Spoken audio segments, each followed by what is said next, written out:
2016 में एक कंपनी आई और पूरा का पूरा टेलीकॉम सेक्टर बर्बाद हो गया। सोचो आप 2016 में हो अभी और आप सुबह सुबह सो के उठते हो और आपका रिचार्ज खत्म हो गया और आप टेंशन में हो, यार फिर से 300-350 रुपए का रिचार्ज करना पड़ेगा महीने के 1 GB डेटा के लिए।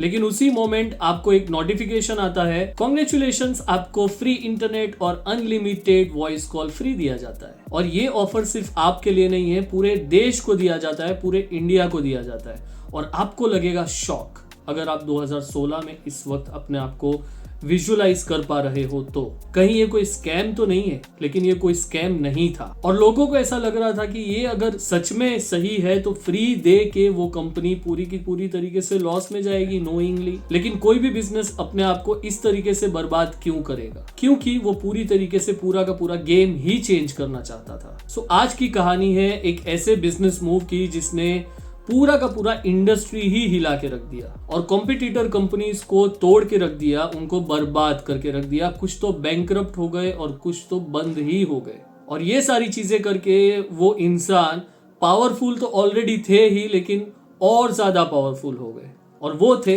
दी मुकेश अंबानी। सो इस वीडियो में हम समझेंगे कि जियो का आइडिया कब और कैसे बॉर्न हुआ, कैसे मुकेश अंबानी ने सारी चीजें इग्नोर करके सिर्फ और सिर्फ 4G पे ही बेट लगाई और कैसे इन्होंने लाखों करोड़ों रुपए इन्वेस्ट करके सारे कॉम्पिटिटर्स को नील डाउन कर दिया और कैसे फ्री स्ट्रेटेजी दुनिया की सबसे डेंजरस स्ट्रेटेजी है। सबसे इंपॉर्टेंट, कैसे आप भी ये सेम थिंकिंग अपने बिजनेस, स्टार्टअप, ट्रेडिंग, इन्वेस्टिंग हर चीज में अप्लाई कर सकते हो। लेकिन ये कहानी सिर्फ जियो से स्टार्ट नहीं होती है, वो मैं आपको बताऊंगा। But before starting the video, if you are new to the channel, please subscribe and hit the bell icon. Okay, let's start. चलो थोड़ा पीछे चलते हैं 2010 के आसपास के इंडिया में। अगर उस टाइम पे आप में से कोई भी इंटरनेट यूज कर रहे थे तो आपको याद होगा 1 GB मंथली डेटा के लिए आपको उस टाइम पे 250-300 रुपए पे करने पड़ते थे और स्पीड इतनी स्लो थी कि 240p पे भी यूट्यूब के वीडियोस बफर होते थे। कॉल रेट्स भी इतने चीप नहीं थे और रोमिंग का तो अलग ही ड्रामा था। और मार्केट में उस टाइम पे 2-4 ही बड़ी कंपनी थी, Airtel, Vodafone, idea, Tata Docomo, Aircel, Uninor. ये 2-3 जो पीछे मैंने बताई वो आके कुछ उन्होंने कॉल रेट्स चीप किए थे, बट इंटरनेट अब भी कोई अपग्रेड नहीं हुआ था उसमें। और इसे कहते हैं ओलिगोपॉली। ओलिगोपॉली का मतलब होता है मार्केट में only few players, entry barriers काफी हाई और प्राइस वॉर्स लिमिटेड और कस्टमर्स के पास ऑप्शंस भी लिमिटेड। मतलब कंपटीशन दिखता तो है लेकिन रियल कंपटीशन होता नहीं है। और उस वक्त कंपनी सिर्फ अपने प्रॉफिट मैक्सिमाइज कर रही थी, जबकि कस्टमर बस एडजस्ट किए जा रहा था। सिंपल ह्यूमन नेचर क्या है कि जो मिल रहा है उसी को यूज करे और कर भी क्या सकते हैं, राइट? और यही सबसे डेंजरस सिचुएशन होती है किसी भी इंडस्ट्री में, क्योंकि जहां कस्टमर मजबूर होता है वहीं कोई स्मार्ट बंदा आता है और पूरी की पूरी इंडस्ट्री को डिसरप्ट कर देता है। एक सिंपल क्वेश्चन है, अगर आप उस टाइम पे कोई बिजनेसमैन होते और आप देखते कि लोग परेशान है, प्राइस हाई है, कस्टमर मजबूर है, कंपटीशन वीक है, तो आप क्या करते? सेम गेम खेलते या गेम को ही पलट देते? यहां पे मुकेश अंबानी ने क्या किया, पूरे के पूरे गेम को ही चेंज कर दिया।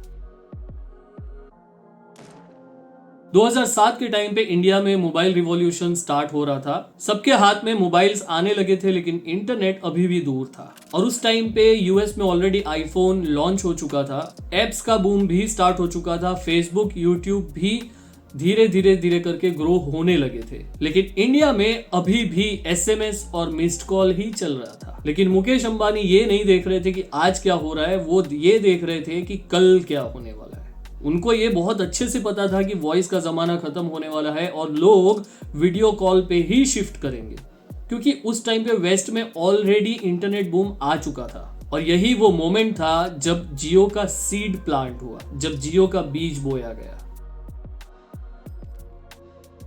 मुकेश अंबानी ने एक ऐसा डिसीजन लिया जो उनकी कंपनी के साथ साथ दूसरों की कंपनी को भी समझ ही नहीं आया, किसी भी इंडस्ट्री को समझ ही नहीं आया। 2010 में इंडिया में 3G स्पेक्ट्रम हो रहा था और सारी की सारी कंपनीज अग्रेसिवली उसमें बिडिंग कर रही थी। एयरटेल, वोडाफोन, आइडिया, सबका फोकस 3G पे ही था, क्योंकि 2G चल रहा था, उतना अच्छा इंटरनेट था नहीं और 3G आने से थोड़ा सा स्पीड बढ़ सकती है, ये सबको पता था। लेकिन मुकेश अंबानी अलग ही गेम खेल रहे थे। रिलायंस ने एक इन्फोटेल ब्रॉडबैंड कंपनी के through all India 4G spectrum acquire कर लिया और सारे के सारे लोग शॉक थे कि जहां पे अभी 2G ही ठीक से नहीं चल रहा है वहां पे 4G कैसे चलेगा, क्योंकि लोगों के पास स्मार्टफोन्स भी नहीं थे, डेटा यूसेज भी लो था और इंफ्रास्ट्रक्चर भी काफी वीक था। लेकिन मोटा भाई ये सोच रहे थे कि आज भले ही डिमांड कम है, कल तो होगी, और अगर नहीं भी होगी तो डिमांड क्रिएट कर लेंगे। बिजनेसेस यही तो करते हैं, क्योंकि अगर आप फ्यूचर में जीतना चाहते हो तो इन्वेस्ट आज ही करना पड़ेगा।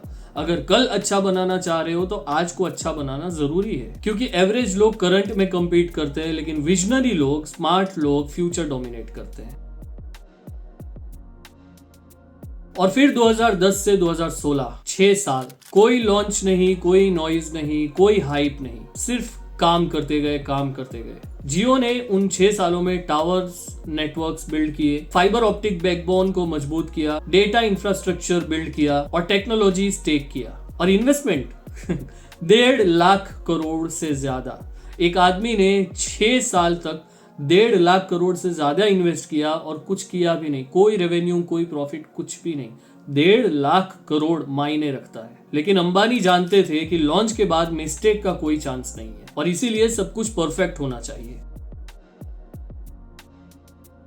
और फिर आता है 2016 और 2016 में मुकेश अंबानी स्टेज पे आते हैं एंड कहते हैं वेलकम टू जियो। और उसी के साथ shocking offers, voice call free, data free, जो प्लान्स थे वो भी डर्ट चीप थे। लोग शॉक में थे, कॉम्पिटिटर्स पैनिक में थे और मार्केट पूरा का पूरा अनस्टेबल हो चुका था। और इसी अनाउंसमेंट के साथ मिलियंस ऑफ यूजर्स दूसरी कंपनी का जो सिम कार्ड यूज कर रहे थे वो जियो में शिफ्ट हो गए, या उन्होंने दूसरा सिम कार्ड ले लिया जियो का, क्योंकि free is equal to zero resistance. अगर कोई भी चीज फ्री में मिल रही है तो कोई मना क्यों करेगा, राइट? सो इन शॉर्ट, जियो ने प्रोडक्ट नहीं बेचा बल्कि उसने हैबिट क्रिएट की। एक बार सोच के देखो कि कंपनीज बिजनेस किस तरह बनाती है। एक आदमी ने 6 साल तक उस चीज पे काम किया, 1.5 लाख से ज्यादा इन्वेस्ट किया और फिर आके सब कुछ फ्री कर दिया। लेकिन असली गेम उसके बाद स्टार्ट होता है, क्योंकि मार्केट में एंट्री लेना एक अलग बात होती है और मार्केट पूरा कैप्चर करके उसको कंट्रोल करना एक पूरा डिफरेंट गेम है। और जियो का गोल सिर्फ एंट्री करना तो नहीं था और एक टेलीकॉम कंपनी बनना तो नहीं था, उनका गोल था पूरी की पूरी इंडस्ट्री को डोमिनेट करना। अब आपके माइंड में एक क्वेश्चन आएगा कि पूरा का पूरा फ्री देके पैसा कैसे कमाएगा, और दूसरा कॉम्पिटिटर्स क्या करेंगे।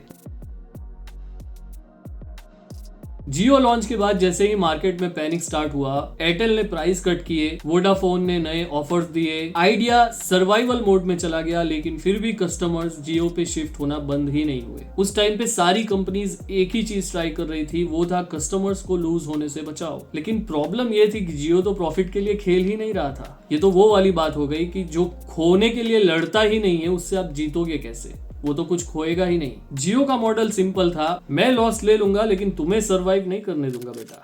और इसको कहते हैं प्रीडेटरी प्राइसिंग, मतलब प्राइसेस इतने लो कर दो कि कॉम्पिटिटर सरवाइव ही ना कर सके। शॉर्ट टर्म लॉस लेके लॉन्ग टर्म मोनोपोली क्रिएट कर लो। एक सिंपल एनालॉजी समझते हैं, आप कहीं पे किसी गली में एक चाय की दुकान खोलते हो, 10 रुपए कटिंग, बहुत अच्छी क्वालिटी की चाय आप बेचते हो, और उसके बाद ही कुछ ही टाइम में एक दूसरा बंदा वहीं बगल में आके खड़ा हो जाता है, चाय की दुकान खोलता है, लेकिन 1 रुपए में कटिंग चाय बेचता है और पूरा का पूरा क्वालिटी सेम रहता है, क्वालिटी में कोई कॉम्प्रोमाइज नहीं। और वो आके बोलता है कि भाई मैं 2 साल तक लॉस ले लूंगा लेकिन तुझे सरवाइव नहीं करने दूंगा, I will kill my competitor. यहाँ पे एक माइंडसेट लेसन ये है कि कभी कभी जीतने के लिए सिर्फ पैसा कमाना नहीं होता है, कभी कभी पैसा जलाना भी पड़ता है।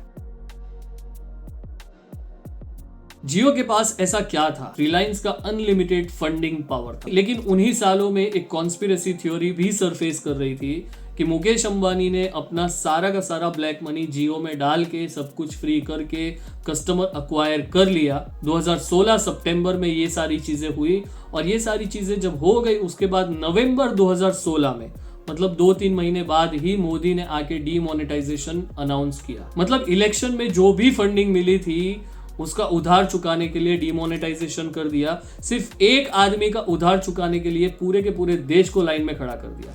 आप क्या सोचते हो इस कॉन्स्पिरेसी थ्योरी के बारे में? कमेंट करके जरूर बताओ। उधर एयरटेल, वोडाफोन, आइडिया का अलग ही प्रॉब्लम चल रहा था, high debt, limited cash, high operational cost. Jio losses handle कर सकता था लेकिन कॉम्पिटिटर्स तो नहीं कर सकते थे। बिजनेस में आइडिया इंपॉर्टेंट जरूर है लेकिन कैपिटल उससे ज्यादा इंपॉर्टेंट है। स्टॉक मार्केट में भी सेम होता है। बड़े प्लेयर्स जो होते हैं वो पूरा का पूरा मार्केट ऑपरेट करते हैं, मार्केट मूव करते हैं और रिटेल ट्रेडर्स उसी हिसाब से रिएक्ट करते हैं, क्योंकि फाइनेंशियल मार्केट्स में वही जीतता है जिसके पास पेशेंस और कैपिटल दोनों ज्यादा होते हैं।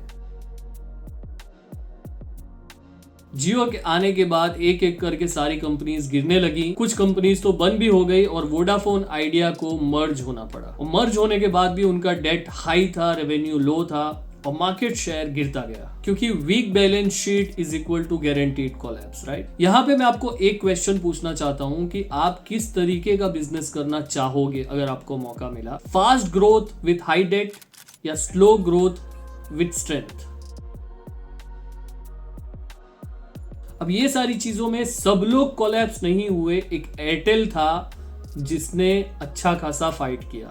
एयरटेल ने मार्केट को अडेप्ट किया, प्राइसिंग चेंज की, कॉस्ट ऑप्टिमाइजेशन किया, क्वालिटी पे फोकस किया, क्योंकि मार्केट में सर्वाइव वही करता है जो चेंज एक्सेप्ट करता है। लेकिन अब तक आपके मन में ये सवाल होगा कि जियो टेलीकॉम से पैसा कमा रहा है, राइट? गलत। जियो का रियल स्ट्रेटेजी था यूजर्स अक्वायर करना, इकोसिस्टम बिल्ड करना। और ये इकोसिस्टम बिल्ड करने के बाद जियो ने लॉन्च किया जियो सिनेमा, जियो सावन, जियो मार्ट, जियो फाइबर और अभी जियो हॉटस्टार। पूरा का पूरा गेम ही चेंज कर दिया। टेलीकॉम उनके लिए सिर्फ और सिर्फ एक एंट्री गेट था और उनका इकोसिस्टम था जो मनी मोनेटाइज कर रहा था। बिकॉज आज के टाइम पे data is the new oil और जियो का जो बिगेस्ट रियल एस्टेट है वो डेटा है। Why data is power? Because ads targeting, consumer behaviour tracking, monetisation. एक बात ध्यान में रखना, अगर कोई प्रोडक्ट फ्री है तो वो प्रोडक्ट नहीं है, असली प्रोडक्ट आप प्रोडक्ट हो। और फ्री का जो पावर है ना वो साइकोलॉजिकली बहुत जबरदस्त है। रिस्क जीरो होता है तो डिसीजन फास्ट होता है, फास्ट अडॉप्शन होता है, हैबिट फॉर्मेशन होती है और डिपेंडेंसी बढ़ती है। और जियो ने क्या किया? हैबिट क्रिएट की, डिपेंडेंसी बढ़ाई।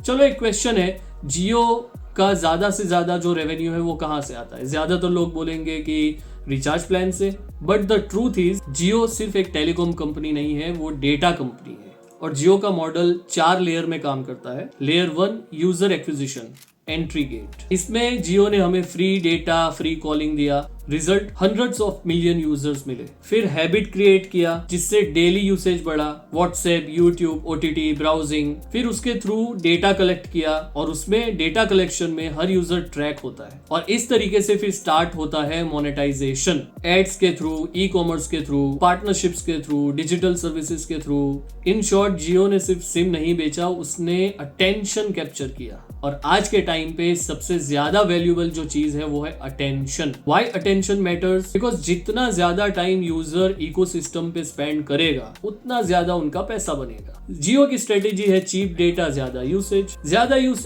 ज्यादा अटेंशन, ज्यादा मोनेटाइजेशन।